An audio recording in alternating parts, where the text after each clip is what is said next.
Stuart Charity. I'm the Executive Director of the Australian Automotive Aftermarket Association. Independent repair and service businesses right across Australia are facing a number of serious challenges at the moment, including the technological advancement of vehicles, the skills and training gaps, and also the predatory behaviour of the car companies.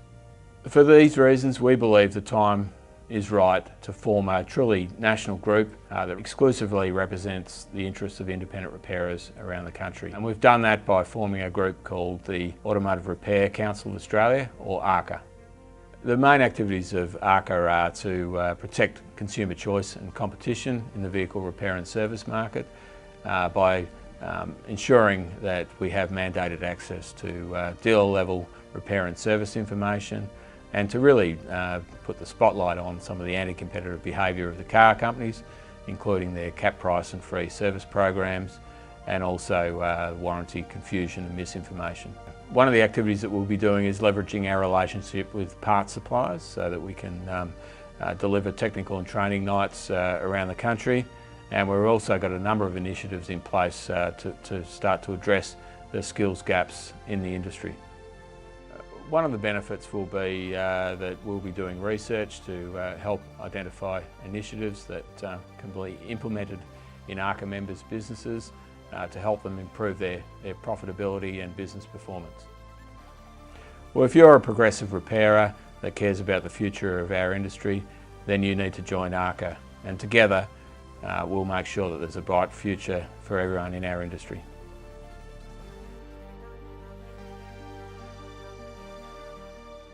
Okay, welcome everybody. You've come to the seminar. My name is Colin Bockman, I'm the facilitator. I'll be running around asking some questions. If you want to ask a question in this seminar, you need to text the message. So if you want to write down my number, and this lady says I need his number, right? If you want to write down my number, it's 0418 318 799. Your text messages or questions will come up on the phone. If we get a chance to answer them, we will, so we don't have the calling out. So let's see what this session is all about. This session is about probably one of the most important aspects of our businesses today, and that is getting paid for the value of our service. Now, I come from a manufacturing background. I don't work as a motor mechanic. When I left school at 15, my dad said you could only do school if you had a real job. And what was a real job? I had to have a trade. And I wanted to be a motor mechanic. But Dad didn't know anybody who had a motor mechanic shop, but he knew a guy who had a sheet metal shop, so I'm a fully qualified sheet metal worker. That really gives me qualified to talk to you, doesn't it? The last 30 years I've spent my time, I got up to the level that you get up to in the corporate scene at early 30s with a 6-inch knife to stick in the back of the guy alongside you to get up the corporate ladder. Been there, done that. Had the office, had the car, all those things. Went out to my own business because I wanted to work with people who wanted to make things happen. And what I discovered very early was about value and how we felt about our value and what we communicated. In this business, we talk about hourly rates and parts and things like that. And we need to get our head around our expertise, our IP, our knowledge, and the value of that knowledge. We need to start to realise that the customer has to be educated that we have that knowledge, and then they'll pay for it. But if we don't educate them that we have the knowledge, then how are they going to expect to pay for it? Because they ask you how much is your labour rate, don't they? What's your hourly rate? Irrelevant. This guy's as dumb as two, and he takes 3 hours to fix it and he charges $90 an hour. This guy's really smart, takes an hour and charges $100. Well, I've got a better rate from him, it cost you more. This guy's got a scan tool and knows what he's doing. This guy hasn't and goes the long way. All these aspects. So, this session, and thank you for coming along because obviously you see it as important, is about generically speaking what we can do and how we can think about getting customers to understand our value. There are a number of areas in respect to our value, as I just mentioned then. So we're going to talk about it. Geoff Mutton's going to do a presentation now. Now, how many of you know TaT? Yeah, I love it. People that know TaT. Are you members? How many members? Even better. Now, if your membership's due, join up at the show because it's cheaper. Right? Okay. The great thing about TaT is that TaT is just a magnificent organisation of people who share ideas and share information. And Geoff Mutton actually is the full-time trainer for TaT, and he's going to do this presentation on how we get that value across. Then we're going to have a little bit of an interactive section, and we'll cover some other things. And if you've got some questions, once again, we'll try and take them. So please welcome Geoff Mutton from TaT to get us going. Thanks, Geoff. Thank you. Rightio, guys. Thank you, Colin, for those kind words. Let's get into it. So we've got 45 minutes together, or half an hour. And then Colin's going to jump in at the end, and so we've got a lot of information to get through. So obviously the session, educating the customer to value your expertise. Now I've highlighted those three words and put them in bold because I believe that's what we're here today. Education, value, expertise. And simplifying that down, as Colin touched on, it's about your customers fairly paying you for the effort that you're putting in. In the end, that's what we want. We don't want to rip our customers off. We just want to get fairly rewarded for the effort we put in. And that's what my session is all about today. So obviously Colin touched on who we are, TaT. We're effectively a network of technicians sharing knowledge and information and experience. This little section down here, TaT Biz, that's where I fit in. That's the division that I run, and that's all about I suppose running your business better, focusing on our business systems, processes, all those bits and pieces. So let's get into it then. So easy to do, easy not to do. The choice is yours. I stole this from a presentation. I think we're at the Bosch last year, and their keynote speaker, I've forgotten his name, but this is what he spoke about. Easy to do, easy not to do. The choice is yours. Today, and if any of you have worked with me or you've sat in my sessions before, it's not theory. Everything I go through is very practical, simple solutions. And so you have a choice. Today you can sit here thinking, this is too hard, I don't need to do this, and stay where we are, or you can actually think about how can I make my business better? What are the things that I'm going to go through can I apply into my business? So today when you're sitting in here, please have an attitude of how can we get better rather than we don't need to do this. This is too hard because this is all easy stuff. The choice is yours, guys. It's easy to do. It's just as easy not to do. It's up to you. So why is educating your customers more important than in the past? And that's the first part of this session, is for you guys to understand why education is important. Once you understand the why, then you can think about, well, how am I going to apply that? How am I going to do that in my business? Exactly the same with your customers, guys. They need to understand why. Once they understand why, they can then make the decisions. So let's look at what's happened in our industry over the last 20 years. So I've got a bit of a slideshow here. Typical vehicle of the 90s. So where were our vehicles? Where was our technology at back in the 90s? So predominantly Australian manufactured cars. I've got here electronic fuel injection, audio systems, electric windows, air conditioning. So when we look back at it, in hindsight, the cars back then were fairly simple, right? This was the leading technology of the time. Okay, so that's where the motor vehicle was at. Where was our typical motorist at? Where was their understanding about motor vehicles? Well, I was a young kid in the 90s, or, not a young kid, I suppose, but I remember driving around with Dad. Whenever we went on holidays, there's always a number of things that he used to do. So back in the 90s, your customers, they checked their water, they checked their oil, they checked their tyre pressure, and they always serviced their vehicle before going on a road trip. Okay? Back then, they understood and appreciated the importance of ongoing maintenance. Okay? So that's where our customers were back there. Cars were fairly simple in hindsight now, and our customers understood at least the absolute basics and appreciated the importance of it. So that's where we were. Where are we now? 2010s, nearly into the 2020s. Typical vehicle, internationally produced vehicles. High-tech vehicle communication systems, climate control systems, powertrain management systems, multiple ECUs, hybrids, autonomous vehicles. So technology in the motor vehicles has gone like this. It's only going to keep going. Where is our motorist now? Where is our typical motorist? And guys, I'm a typical motorist. I am not a mechanic. And this is me. I do not open the bonnet. I never check the oil.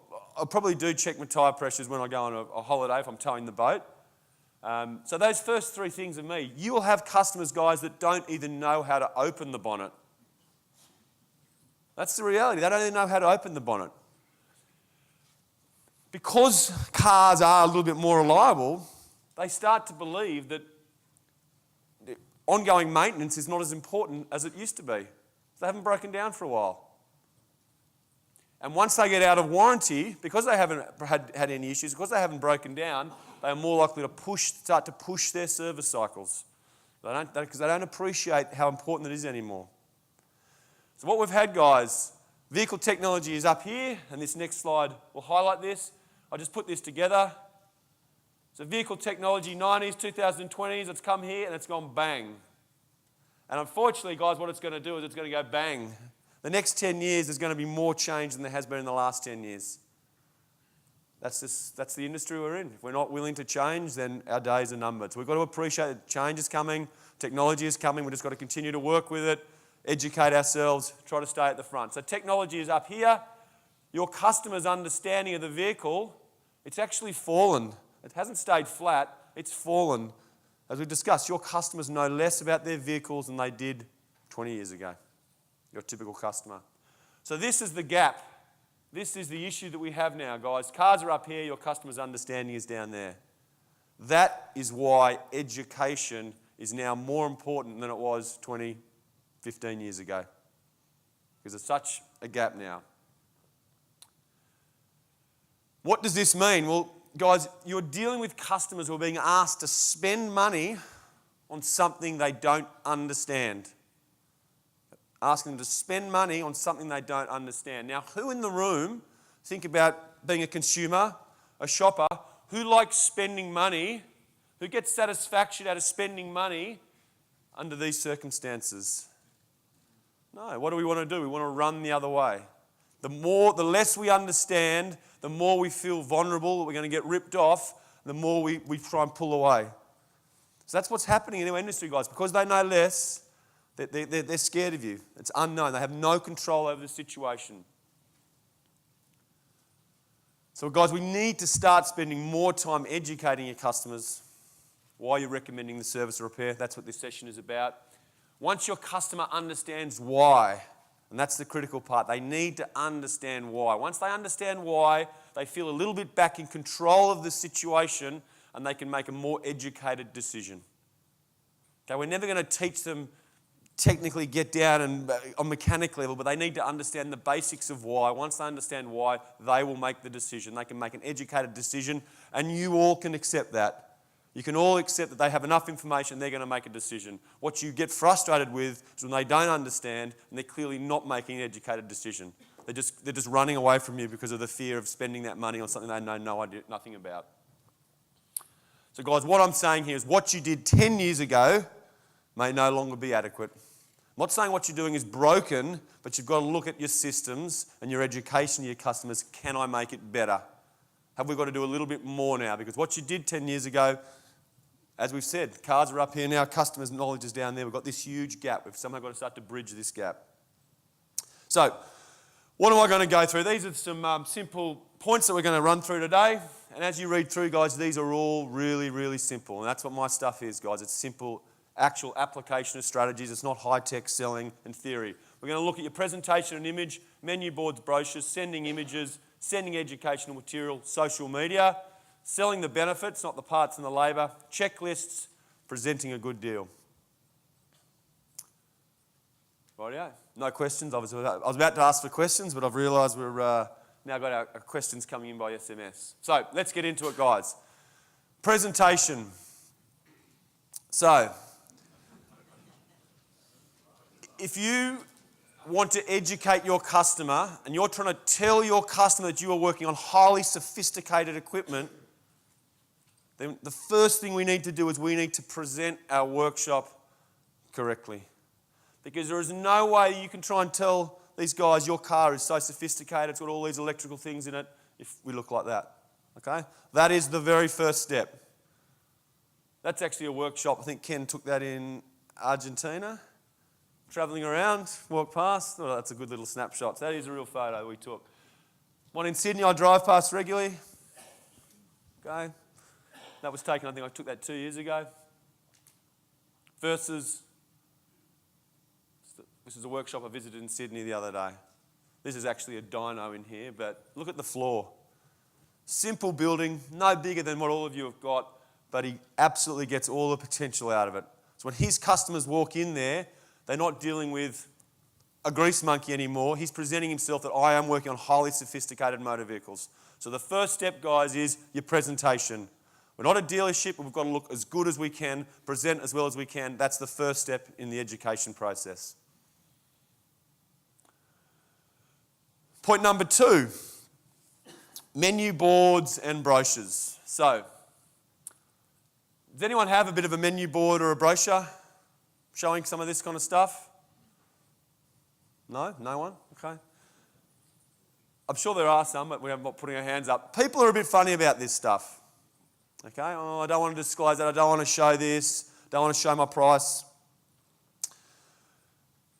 We just do logbook servicing. We look up auto data, whatever it is. We might get the price out of that. That's all fine. The problem is, guys, is that one of the problems is I heard an ad for Toyota. They're not their fixed price servicing, but look up online, know exactly what you're going to pay before you come in. So I looked online. I got a Toyota Prado. The 40,000 kilometre service was $780. The 10,000 kilometre service was $310. So straight away, one service is twice as expensive as the next service. Your customers are going in, they're buying these new cars, some of them are getting free servicing, capped in, all these different bits and pieces. Your customers no longer understand what is included in a service and what isn't included in a service. They are confused. And if you're just quoting the $40,000 logbook service or you look up auto data and let's say the same thing, it's $700. If you're quoting that and they've rung Midas and Midas have said it's $220, well, straight away they're confused. They're not comparing apples to apples. So guys, I believe the menu board or a menu brochure, something on your front counter, you can just show them, is a great starting point. And it's an education tool to say, well, this is our standard service, this is what is included. If they want to go the logbook service, the 40,000 kilometre Prado, and it's $700, you have a starting point to educate them on why this particular service is $700. Because we're going to have X, Y, Z, all these additional things that are required to be done at this point in time. So that's a good starting point, I believe, a good education tool to get back to basics. This is what is included in our standard service. Obviously, if you have your logbook, it's a starting point to show why there are differences. And if you are going to go for this service, you can say, rightio, Mrs. Jones, know why we're going to do the service. These are all the things we're going to do. Comes to $240. We'll give you a call lunchtime, let you know how it's gone, discuss any issues. Are they going to read that fine print? Absolutely not. They're not going to read it. But what they are going to, but because you're providing it up front, because you're willing to show, well, this is what we're going to do, they have confidence and they walk away feeling like, well, I know that it's going to do certain things. So think about that in your businesses, guys. Can I use something like that to help educate my customers, get them back to basics, educate them what is included in the service or what isn't included in the service? You need a starting point. Rightio, the next point, guys, sending repair images. Who sends images to their customers? Anyone? Lots of shows of hands. That's good. Okay, guys. Today's technology, this is very, very easy.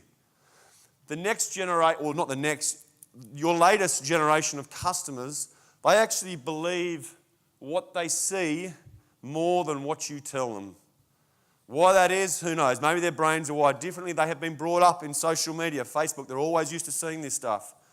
So sending repair images is a great way to help educate them on, validate why a particular repair might be needed.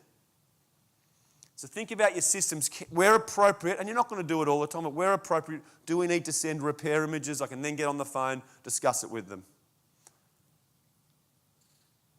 Sending repair images you can also do to validate why a repair bill might be what it is. These are a couple of images from Geoff's workshop. What were you replacing there? The steering control module. Okay. Now if it's a hefty repair bill, this stuff, to show them, this is a serious job. So if you're pulling half the car apart, make sure you get images of it to send to them, to educate them, to give them a sense of, I know that you guys have worked hard for my money. So sending repair images is a great way, guys, to help educate the customer, whether it's to validate why a price might be what it is, or to help get a sale over the line, educate them on why we need to get a certain item repaired.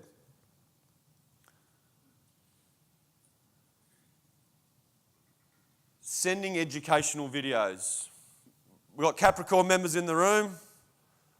Capricorn videos. Anyone use the videos? Okay, another great tool to help educate your customer. For those of you that aren't Capricorn members, serviceprograms.com.au, vehicle visuals, you can get this stuff, okay? You can use this stuff to help educate your customer. I believe sending this stuff, potentially sending them an image of their actual problem. You then get on the call. Look, Geoff, we've had a look at the car. There's a particular problem. I've showed you an image of it. I've sent you a brief video on it. It helps justify it. It helps get that conversion over the line. They understand why they need to get that repair done, rather than run away. Oh, don't worry, we don't need to get that done this time. They're just saying that because they have no idea. Okay, so think about that. Do we need to start sending images? Do we need to start sending some form of educational material? On top of that, obviously serviceprograms.com.au, you can get videos, vehicle visual videos. Orange Dog in New Zealand, they're in Australia, obviously orangedog.co.nz. They have tech talk cards.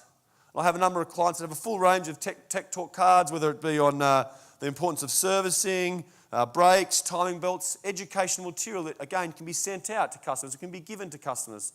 There's a whole range of stuff out there that you can use to start educating them. I think these things are great. If you use it, because, guys, back to that first slide, very easy to do, but very, very easy not to do. It's very easy not to bother taking that photo.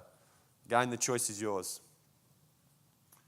Going back to those photos, sorry, one point I missed that out. I was discussing with a client in New Zealand a couple of weeks ago on sending repair images, and he was a bit of an effort, not so sure. But then he started telling me about his mate who had opened a florist just down the road from him. And that florist now employs, I think within 5 years, he has 20 people working in it. He's sending flowers all over New Zealand. And he was telling me that what he does is someone puts an online order in. As those flowers are getting picked, they've obviously built a software program that allows them to do it. They'll take a photo. Customer gets SMS to photo. Your flowers are getting put together. As those flowers are packaged up, sent out, so all the way through that sales process, they're getting these updates of what's happening. Flowers are packing. They're now on their way. They're being delivered. He doesn't have to do that. That's his point of difference. And that's why his business now employs, like I said, 14 or 20 people. It's just gone gangbusters because he's going the extra mile. He's doing the things that are easy not to do, but he started to do it. And customers' perception of service is up here, and his business is growing. And once he started telling me about it, it was like, oh, okay, yeah, well, God, if he's doing it, why can't I do it? Why shouldn't I be starting to do that in my own business? Social media. Anyone in the room has never watched something on social media, whether it be Facebook or YouTube? Anyone never, ever been on one of those sites? Well, we all have, and so have your customers, guys. Your customers are spending more time on Facebook than they are in front of the TV. So whether you hate it or love it, that's just the reality of where we're at. But I believe that you can use social media as a platform, one of the platforms, to help educate the customer, to help present yourself as an expert in the industry. I've got a couple of snapshots here from a couple of clients. Graham, he did a little video on the basics of tyre maintenance. Again, just trying to present himself as an expert. I think he spent about $20. He had 3.3 thousand views.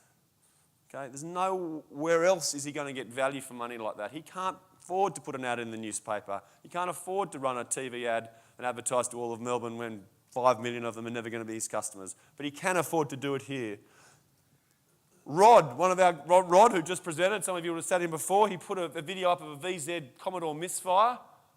Again, he had 1,800 views of it. Pretty technical, but Rod here is positioning himself, presenting himself as an expert.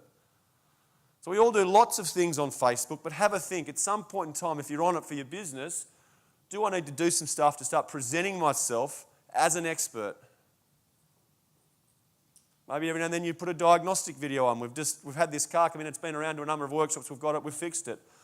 Again, just free. It's cheap branding, education, presenting your image.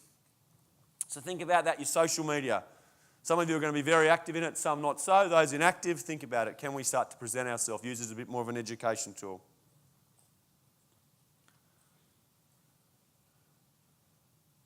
Selling the benefits.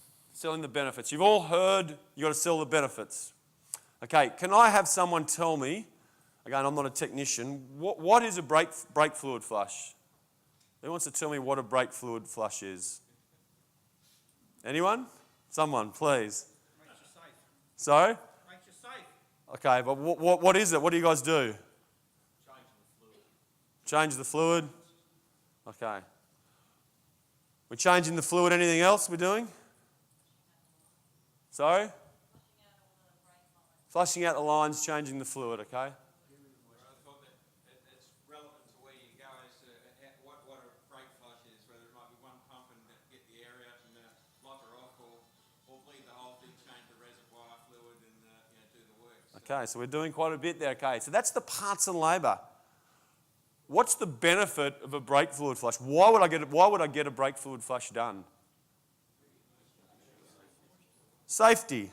Okay, so straight away there is a benefit. There is a difference, guys, between what you guys do, which is the parts and labour, and actually what is the benefit of getting something done. Your DNA, what you deal with every day, is parts and labour. And unfortunately, when you guys go to sell, that's straight where you go. You start to be upfront with the customer, we need to do this, da-da-da-da. You start telling a customer, we're going to bleed the lines and do this. They've got no idea what you're talking about. A little bit of that is important, don't get me wrong. But at some point in time, you need to touch on the benefit. The benefit, why are we going to get this done? That's why they will buy. They will not buy because you tell them and you tell them what you're going to do. They're going to buy because they can see the benefit. The lucky thing for us, guys, is that in our industry, oh, whoops, that was the wrong button there. Sorry about that. The back. Okay, sorry, getting back to it. So, luckily, I believe the key benefits, the reasons why me as a consumer will get something done, can be grouped down into three key categories. First one is safety, and someone mentioned safety of a brake fluid flush. If not carried out, the safety of the individual and their family and other drivers is at risk. So I will spend money on my car if it's going to be a safety issue. I'll also spend money on my car if it's going to be a reliability issue. If not carried out, the reliability of the vehicle is compromised. And the third reason why I will spend money is future cost. If not carried out, further damage may result, costing more money in the long run. Okay, they are the reasons why your customers spend money on their car. They don't spend it because you tell them what you're going to do. Doesn't mean anything to them. Now, individuals, in theory, should be attracted to different benefits. Okay, so a mother with a newborn baby, what thing is she going to be attracted to? What is going to prick her ears up? What is she going to listen to more? Safety. And obviously we have circumstances where that's not the case. So when you get on the phone, you've got a substantial item to sell to the customer, you can't just go parts and labour. At some point in your time, you've got to slow down and go, what is the benefit? Geoff, we need to get this done, blah, blah, blah, because if you don't get it done, you're going to have some potential reliability issues, and when that breaks down in the future, that's going to cost you some serious money, so you're going to be saving yourself in the long run by getting this maintenance done today.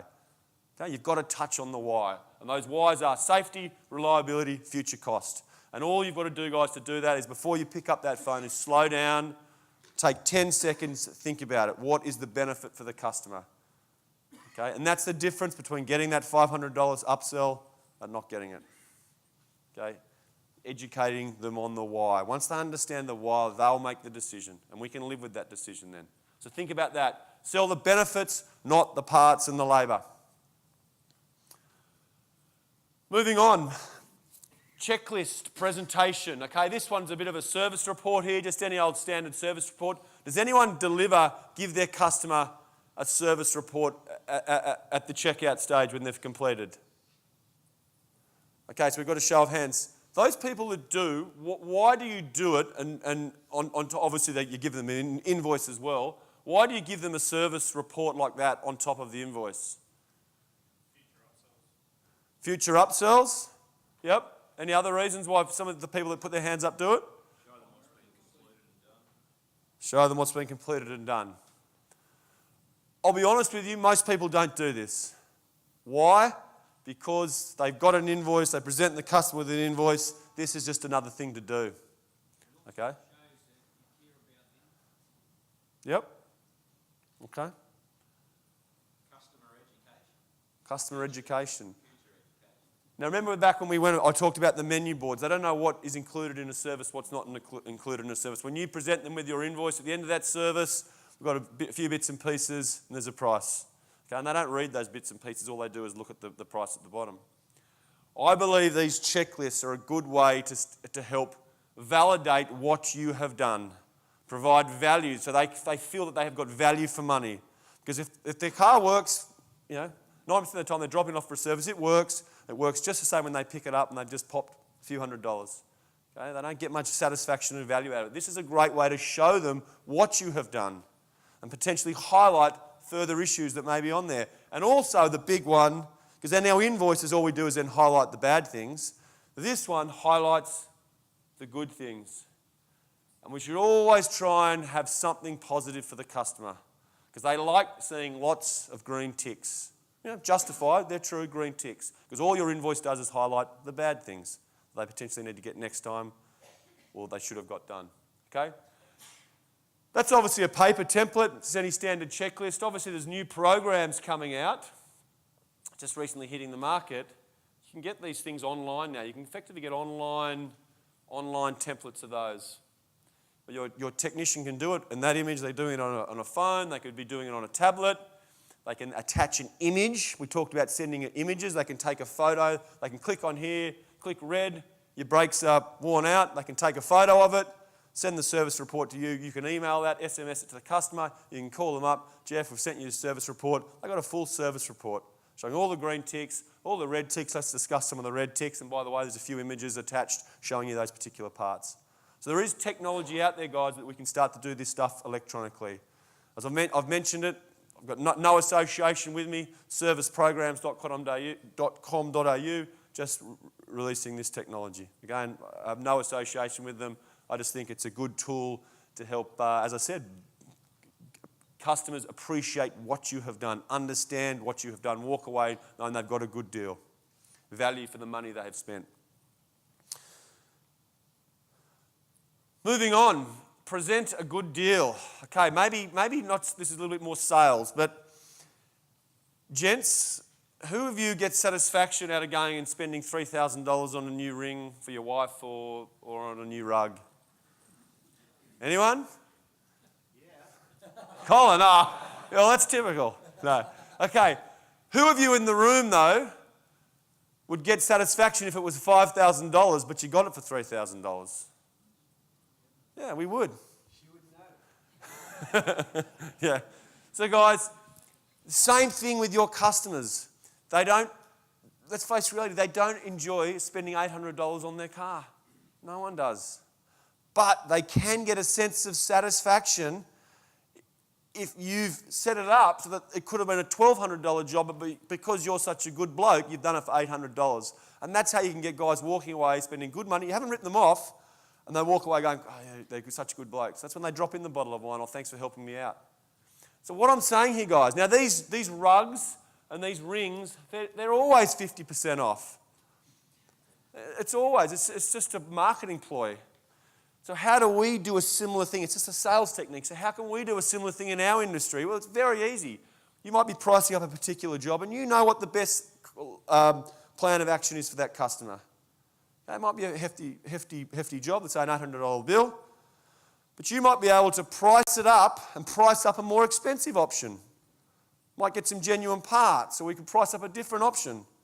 So we can ring the customer up and say, righto, Geoff, we've got a bit of an issue here, blah, blah, blah, it's going to cost you $1,200, or we have another option. We can get a second-hand part, I can get it in, I can get it fixed this afternoon, I can get it done, it's going to be $800. Oh, really? Oh, shit, okay, let's go for that one then. So suddenly that $800 repair bill, suddenly they're walking away thinking, I got a pretty good deal. Geoff's such a good bloke, he's helped me out. He's made a few phone calls, he's gone the extra mile. Going to get me out of trouble, save me $400. Now, is that ripping your customers off? No, because that $800 was always where you're going to recommend they go. It's just working on a little bit of sales technique for them to walk away with a little sense of satisfaction because they just think they saved themselves $400. Don't confuse that with discounting. Got nothing to do with discounting. I'm not encouraging discounting in any way. I'm trying to say present it as a good deal. Because remember, it was presenting value so they appreciate your expertise. Value, expertise, appreciate it. This is how they can appreciate an $800 bill from you. Otherwise, they dislike you. Okay, so think about that. When you're pricing up a job, think about how am I going to present this as a good deal to them. Of course, standard service, you don't have to do it, but certain jobs, you've got to spend an extra 5 minutes, slow down, think about it. How am I going to make this a good deal? And create a raving fan. And they're going to spend good money, and I'm going to get rewarded fairly for my effort. And that's what it's all about. Rightio, guys, so wrapping it up, I hope I'm pretty quick, or we're running on time. Okay, so as I said, going back to that first slide, easy to do, easy not to do, the choice is yours. Okay, it's very easy not to send repair images, but it's also very easy to do it. And it's those little things that are going to make the difference in your business. That education, guys, we now know why it is so important, because the cars are up here, our customers are down here. We have to start bridging that gap. And unfortunately, guys, the reality is it's up to us. It's up to us. The dealerships, through their ads, they might be trying to educate them one way. We need to come back and educate them another way. Okay, it's up to us. No one else is going to do it. It's up to every one of us in the room to start educating the customers. Rightio, guys, obviously what I do, one-on-one business coaching, I'm down on stand D41. If you want to come up and chat to me, by all means do. I'll be down there. Also, sorry, Colin, plug TaT. TaT, we're down there. We share knowledge, information, experience. Got our new products, scan data. Please come down and have a chat with the boys. And those existing members, if you haven't been on the website and you don't know what's in there, all this new stuff, please come up and have a chat with us, and we can fill you in. Okay. Thanks, Geoff. Okay, thanks, Geoff. Oh, I'm going to stay here. Let's wrap a little bit of that. Stay here? Yeah, cool. No, you can piss off. Okay. Okay, no, you can stick around, mate. Stick around. Let's just wrap what he was doing. Getting back to our head around our value, our expertise. You know your value. You know that you've been to training sessions. You know that you get on the net, you search things. You know your value. But we, as fixers, forget to convey that value. Is that it in essence? We spend so much time fixing it, we forget to convey that value. So if you're going to leave this session today with some takeaway with what Geoff shared with you, think in terms of, when you go back, what am I going to do in the business? What am I going to do with my guys? How am I going to communicate with the customer this value? What are my triggers that I can do that with? Like when you're on the phone, the guy says, look, I've got a problem with it, it's making a bit of noise. Okay, fine, let me book that in for you. I'll make sure John looks at that because he's an expert at those. You've only got freaking John. Right? Okay? Doesn't matter. It's value. I know when I was working years ago, who remembers in Melbourne, Brashers, a company called Brashers. Remember Brashers? Older people like me remember. There were two guys. This is just the value of perception. They had two desks in the middle of the floor. One was here, one was there. And that was how it worked. And the phone would ring and say, yeah. And now, just to give you an idea how old it is, right? The guy was looking for a price on a Mitsubishi VCR. People here in this room don't know what a VCR is. He doesn't know, right? Okay, VCR. And the guy said, gee, did you take a Mitsubishi? He said, yes, just a minute, I'll put you on to John. John's the expert, he's just been in the training on Mitsubishi. Right. John said, da-da-da, got the sale. I thought that was smart. He gave it to the other guy. How nice, these guys get commission. Until the phone rang again. And John picked it up. He said, what are you looking for? A Sony. Ah, Ken's an expert on Sony, just when I put it across. Didn't matter which call they got, the other one was always the expert. What they were doing is transferring trust of perceived value. Make sense? That's what we have to do with our technicians. They're not mechanics, they're technicians. But they've got to be technicians in the real term. They've got to be technical. If they're still a grease monkey mechanic, that's what they are. Otherwise, they've got to be a technician. That's where we've got to lift to. Which means that you say to the person on the phone, fine, okay, look, I'll get John, our technician, to look at that. He's going to take it for a little test drive. It'll take about 5 or 10 minutes. He'll come back and have a look under the bonnet. Then what he's going to do is you put a scan tool on it and electronically see what it's doing. And that's what we'll give you a call to make sure that what we do next is ideal. You do that on every car. In fact, some of you don't take them for a test drive, do you? You just take them straight in the bay and put them up. You do, of course you do. Don't tell fibs. right? You're supposed to take them for a test drive. You see, we've got to say these things and sell the value. Then the customer understands all these things that Geoff was telling you about. Yeah, when I get the phone call, I've got that perception. Now, let's just go to where we was just talking about handing the car back. Okay? Remember when you hand the car back, you were showing those bits with the colours? We have a complete program on that. If you go down to workshop software, we've got a new program that's electronic for that, so you can do it hard copy, electronic. Okay?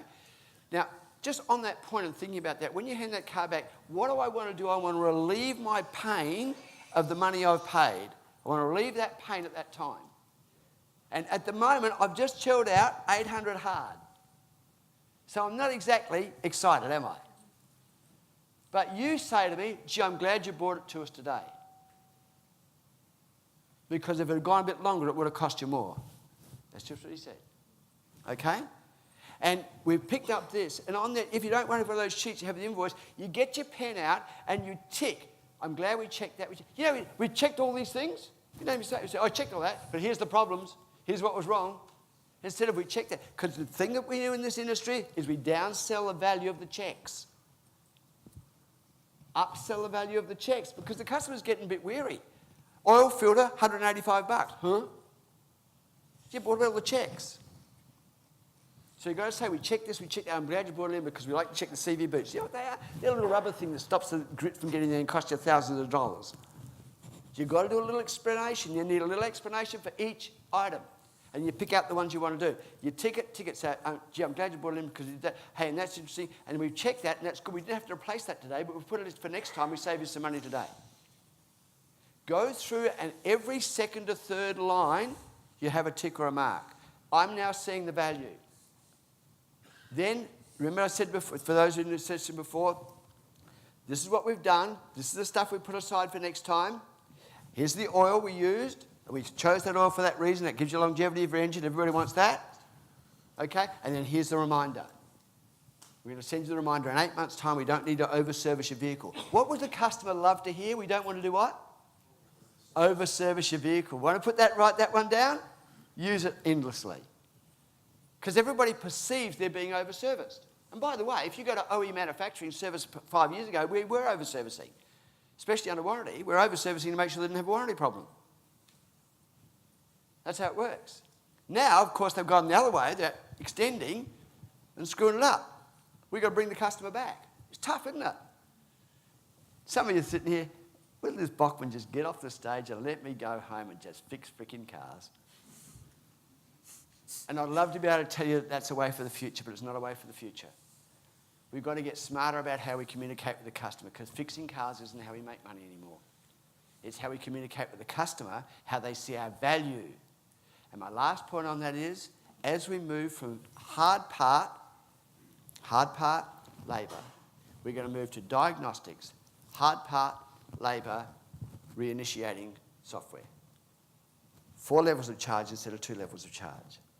And if we don't start to think about the value that we're doing now, it's going to be much harder to measure to go to the 4 from the 2. Would you agree? Oh, sorry, 2. I don't want you to misunderstand me. Right? So what I guess I'm driving at here is that this seminar today was an awareness for you, an awakener. We've got to start to really believe in our value. And if you do what I do, you imagine how hard that would be. I get paid silly amounts of money to get on a plane and go and talk at a conference for an hour and a half. It's got no tangible value, and people tell me there is no tangible value with me. It's got no tangible value up front. So when a guy says to me, how much do you charge? And I tell him, and he says, that's a lot of money for an hour and a half. And I say, well, if it was only an hour and a half, it would be a lot of money. But there's me sitting here talking to you today and working it out. There's me doing all the research to put it together. There's all my knowledge and IP for the last 30 years. There's an hour and a half of talking to the people, and then there's the follow-up. But do you want to take a gamble and have somebody with your 100 people that's cost you $1,000 each, they have them there of 100,000 people? Do you want to take a gamble to save $1,000 to have somebody say something that's not necessarily appropriate? Because my job is to say what's appropriate at the right time. Then they pay the fee. I've got to work really hard to get that value across. You get 10, 15 shots of those a day. Keep selling the value, and next you know, up goes your profit, and you're doing the same amount of work. Does that make sense? So I hope you take away something today to work with, to make life easier for you. We work hard enough as it is in this business without giving it away because we're not charging for the value that we offer. Thanks so much for being at this seminar. I hope you come to one of the others. A lot of fun working with you. And would you please thank Geoff Mutton. Thank you.